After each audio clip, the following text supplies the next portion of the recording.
அனைவருக்கும் எனது அன்பான வணக்கம். திருவள்ளுவர் இயற்றிய திருக்குறளில் பொருட்பால் அதிகாரம் 43 அறிவுடைமை 430வது குறள். அறிவு உடையார் எல்லாம் உடையார், அறிவு இலார் என் உடையரேனும் இலர். அறிவுடையவர்கள் எல்லாம் உடையவராவர், அறிவு இல்லாதவர்கள் மற்ற எல்லா பொருட்களும் உடையவராயினும் ஒன்றும் இல்லாதவராகவே கருதப்படுவர். அறிவுடையார் பெரிதொன்றும் இல்லை, முற்றிலும் ஒன்றும் இல்லை, ஆனால் அறிவு உள்ளது எனில் எல்லாம் உடையவராக கருதப்படுபவர். அவர் பிழைத்து விடுவர். எல்லாம் உள்ளது அறிவில்லை எனில் ஒன்றும் இல்லாதவராகவே கருதப்படுபவர்.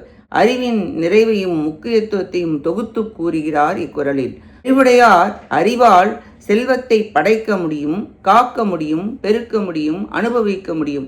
எனவே எல்லாம் உடையவராக கருதப்படுபவர்.